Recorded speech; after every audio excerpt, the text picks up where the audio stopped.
Order! Order! You are an incorrigible delinquent at times. Behave yourself, man!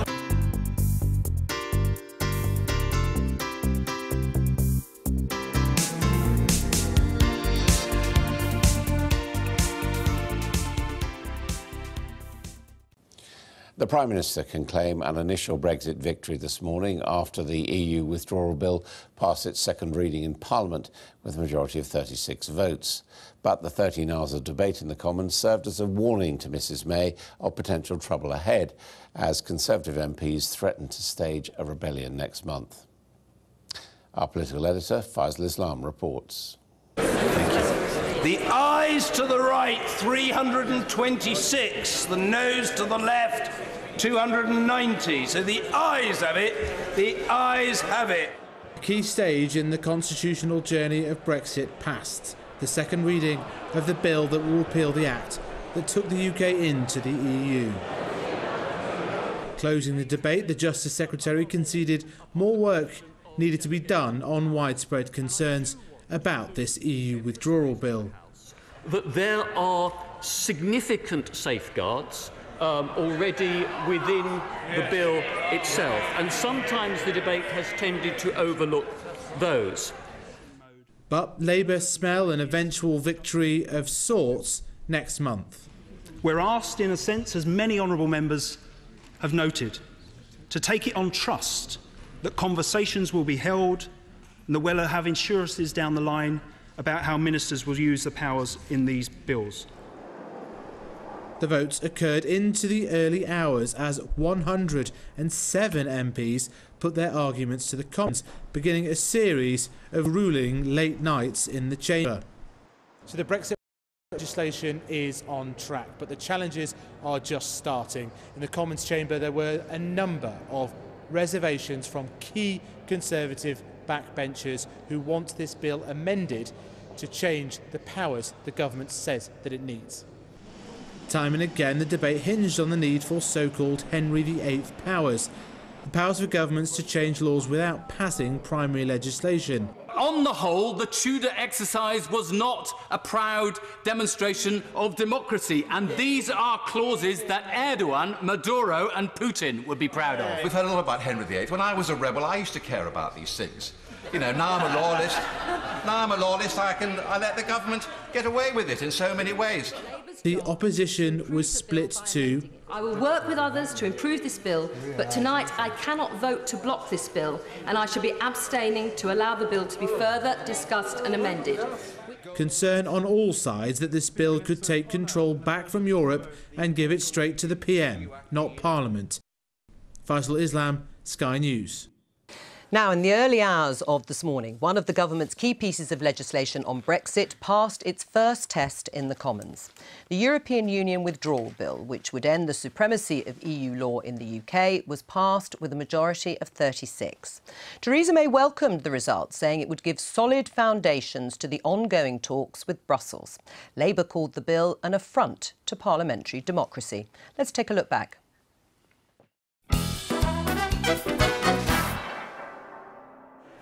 For the Labour Party to vote against this bill at such an early stage, I think could be easily seen as a blatant attempt to frustrate the Brexit process. And I really do urge honourable and right honourable members opposite to consider their position on that.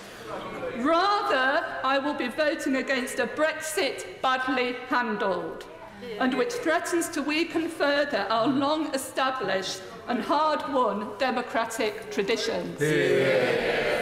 Much of the debate is actually not about sovereignty, it's about scrutiny and the proper role of Parliament, as the Honourable Lady just said. There is huge complexity to deal with. There is a quantity of legislative changes that need to be made. But we need to keep this in proportion. Tonight, I will be voting for the only option for the referendum result to be implemented. That was the wish of my constituents, and that was the wish of the country. And I don't wish there to be any different view put forward about whose side I'm on. I'm on the side of the majority of people who voted to come out. Voting against it certainly doesn't make any sense to me, particularly after the House passed Article 50 legislation. This bill is the vehicle for the government and this House to deal with a unique and extraordinary situation and ensure a functioning statute book as we leave the EU. Unfortunately, it is difficult to avoid a conclusion, but this bill has as its primary objective not so much withdrawing Britain from the European Union, but concentrating as much power as possible in the hands of a feeble minority government headed by a caretaker Prime Minister. So although I know there's a lot of false anger, I've sat through so many of these debates where shadow secretaries of state have sort of puffed themselves up. And we've heard a lot about Henry VIII. When I was a rebel, I used to care about these things. You know, now I'm a loyalist. I let the government get away with it in so many ways. I mean, Henry VIII is a bastard, but he's my kind of bastard. The truth is, whoever was in government, we would have to pass a bill of this kind to prepare for leaving the EU in March 2019. And there can be little disagreement on that, unless your ambition is to thwart the result of the EU referendum and prevent or delay the UK leaving the EU.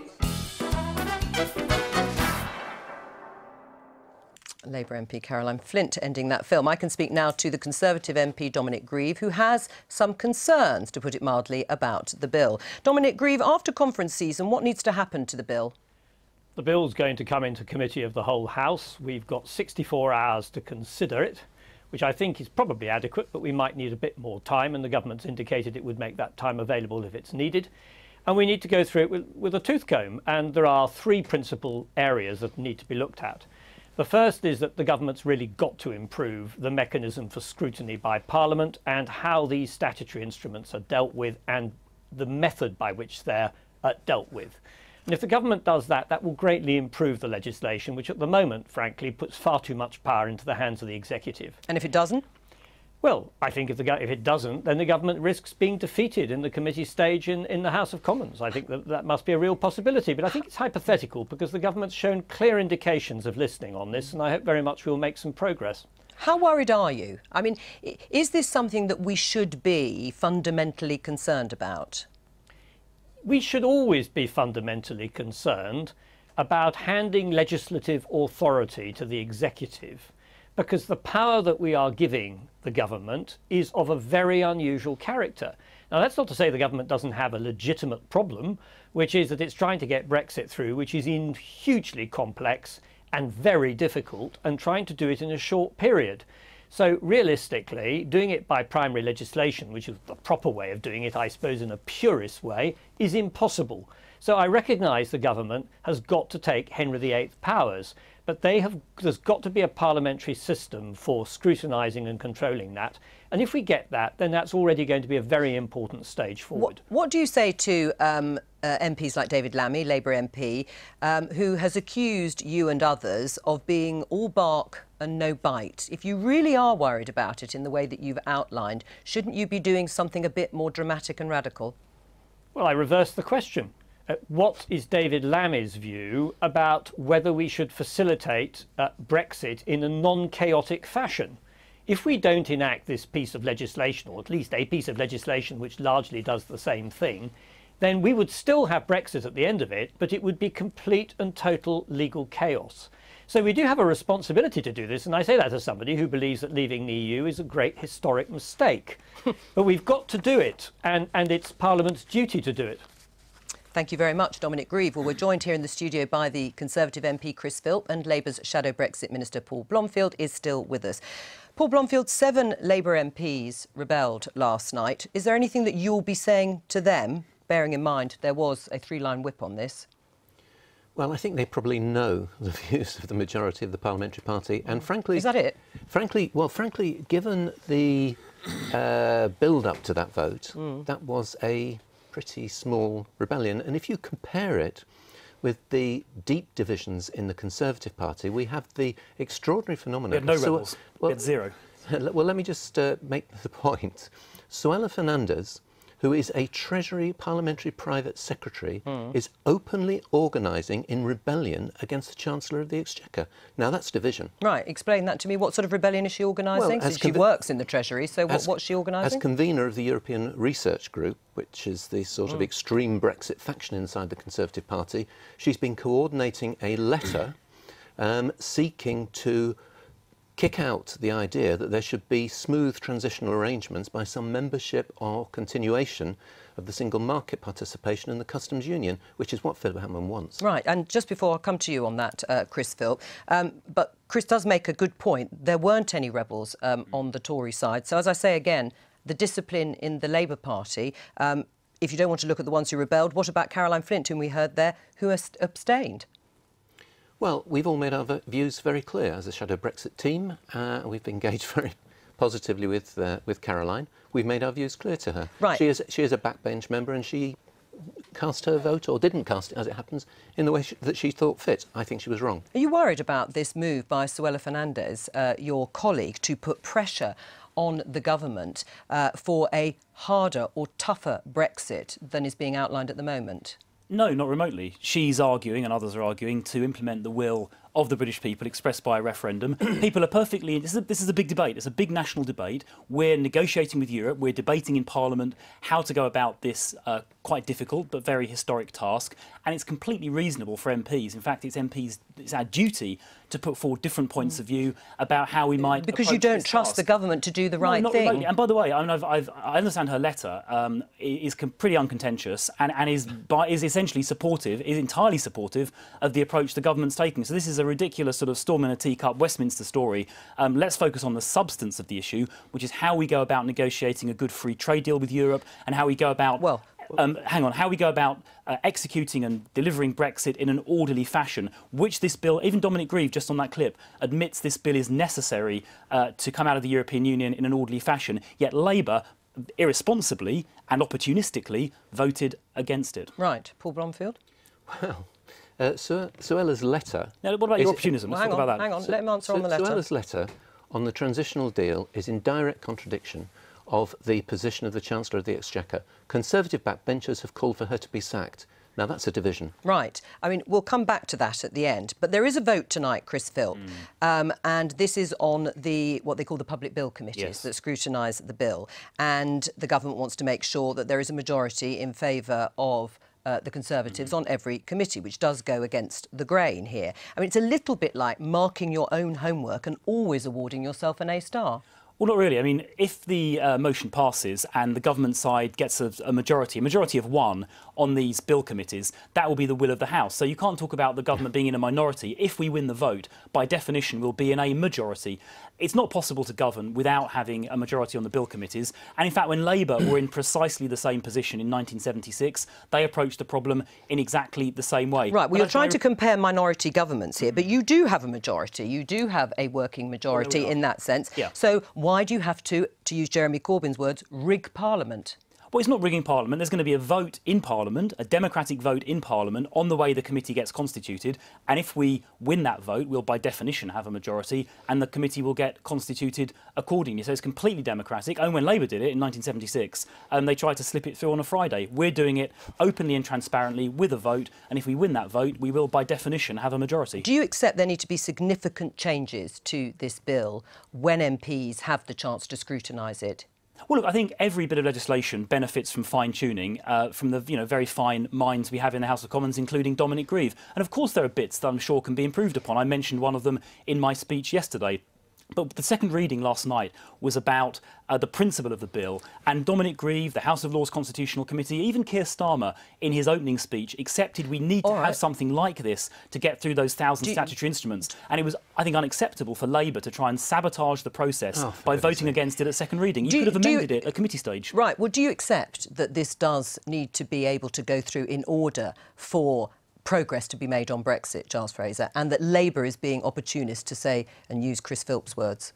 Yes, I do, actually. I think it needs to go through.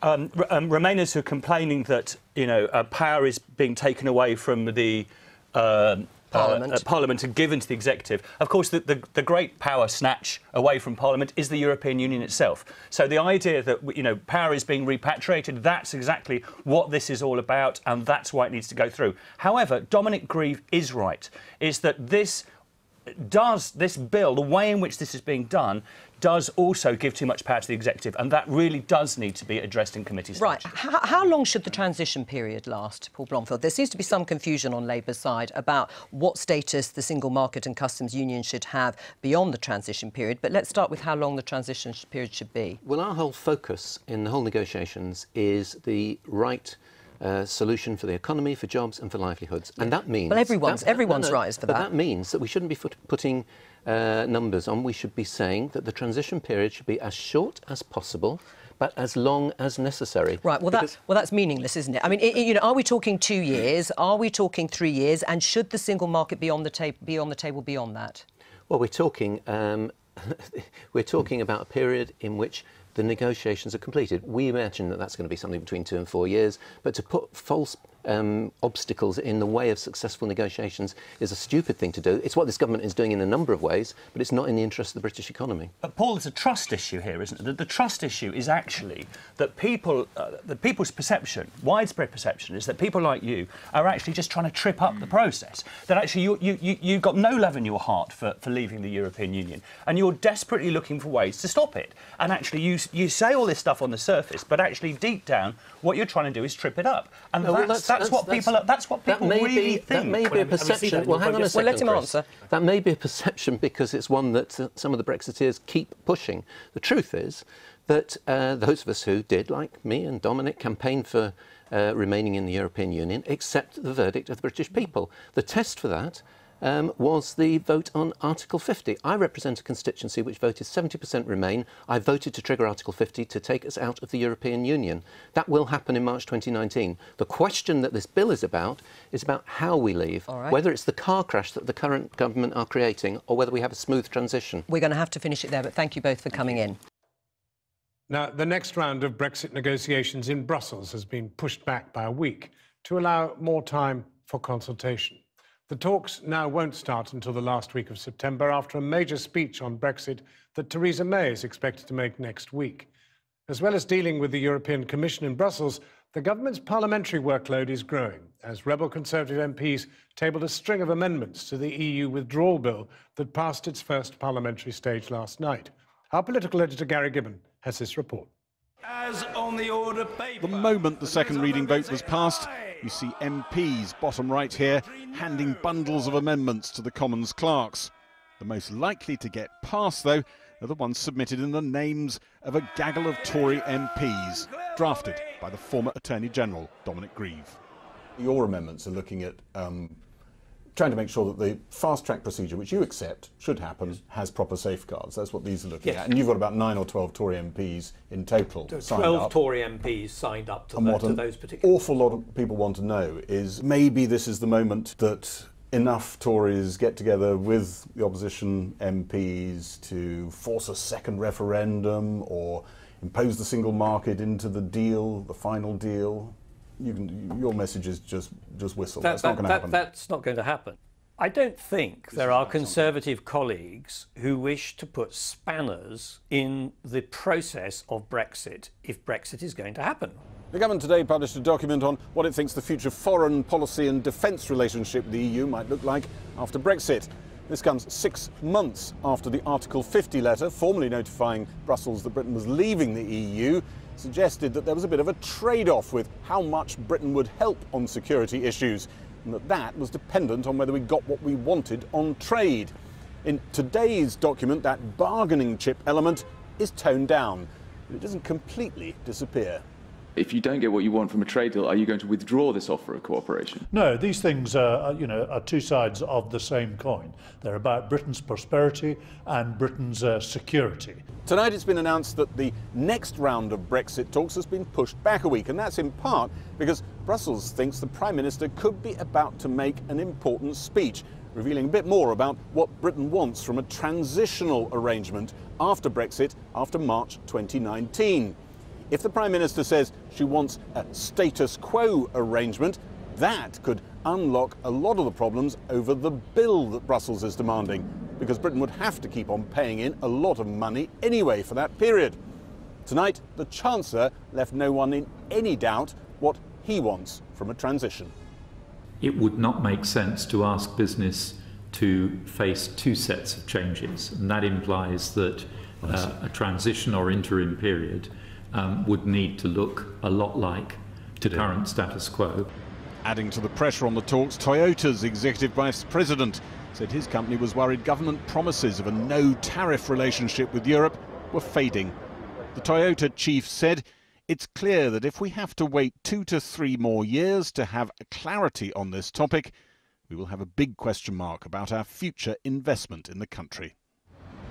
Much here looks shaky and uncertain, and pressure is now bound to grow on the Prime Minister to change that when she's expected to speak just over a week from now. Gary Gibbon there. This time last night, we were counting down to the vote on the first big Brexit bill. It went through, of course, but there are plenty more hurdles along the way, here and indeed on the other side of the channel. Well, tomorrow, the President of the European Commission, Jean-Claude Juncker, is making a big speech to MEPs who, as a group, I think it's fair to say, are taking a pretty hard line on Britain's Brexit strategy so far. Our Europe editor, James Mates, is in Strasbourg tonight. James, what do you expect from this speech tomorrow? Well, it's the big annual State of the Union speech. It's going to be unusually pretty upbeat, with the Eurozone showing some robust growth and easing of the refugee crisis and remarkable EU unity around their position on the Brexit talks. And perhaps almost pointedly, Jean-Claude Juncker is not expected to really talk about Brexit, looking to the future, to future Eurozone reform, almost trying to make the point that the rest of the EU has already moved on. Plenty of the other leaders here, though, will have plenty to say about Brexit. Their point man on those Brexit talks, Guy Verhofstadt, letting Britain know that any attempt to use defence and security cooperation as a lever to try and get a better deal out of Brussels will not work. And also being very critical of Theresa May for not agreeing to come here and talk to MEPs directly. Many here think the British may have forgotten that this Parliament has a veto over any Brexit deal. Even if all the other 27 agree, they can scupper it on their own. The Prime Minister will come to Europe to give a speech, probably next week, setting out her latest position on Brexit. It won't be here, it may be in Brussels. Scheduling is a bit complicated, not least because the next round of Brexit talks, which were due to start on Monday, have had to be put back by another week. Perhaps a sign that things are pretty difficult there, but then I guess we knew that. OK, James. Thank you. Well, let's speak tomorrow. And yet Mrs May has won 2 key votes in the Commons in the last 2 days. Down the bottom there, the Times saying that she's won this vote on the control of key committees, as if they were a majority government. They should therefore take control of the key committees, the key select committees. And the other story, of course, was yesterday, and the Express suggesting that there will be at least 59 pages of amendments to this Brexit bill, which the government won. Good on the Times, by the way, of managing to get it in there. This is sort of breaking when we're here. It's only just come out. They've still managed to get it in the paper. This is basically something that sounds very dry and tedious. It's for the selection committees, which basically pick the MPs that go forward, for the standing committees, which then look at a piece of legislation line by line. But this is part of the core mechanics of the way that you look at legislation. This is a very, very cheeky little move that the government has managed to secure here. When we say that they have no purpose, when we say they have no direction, one of the things that they do have purpose and direction about is trying to expand their power on passing legislation, primarily Brexit legislation, because it's really the only thing left that the government's really doing at the moment. But nevertheless, it could be for all legislation. This is an attempt really to just try and pretend the general election never happened, act like she won a majority that she actually didn't manage to do, and very telling that despite all the noise coming, especially from constitutionally minded Conservatives, no rebellions out there, just like yesterday, no real rebellions taking place on the Tory benches. It does seem like she's doing surprisingly well with these Commons votes. Now, the next round of Brexit negotiations have been postponed by a week. They'll now start on the 25th of September. UK and European Union officials had been due to meet in Brussels next Monday, but the Brexit department says that this extra time will give negotiators the flexibility to make progress. Well, meanwhile, a senior German car executive has told Sky News that Britain will pay the highest price if it leaves the EU without a trade deal.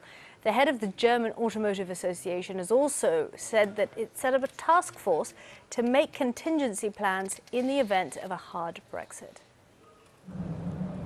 That would change everything. If we would fall down the cliff edge, would be very critical for all sides, would also damage part of our concepts in Britain and elsewhere. But it's clear the higher price would be paid by the British people.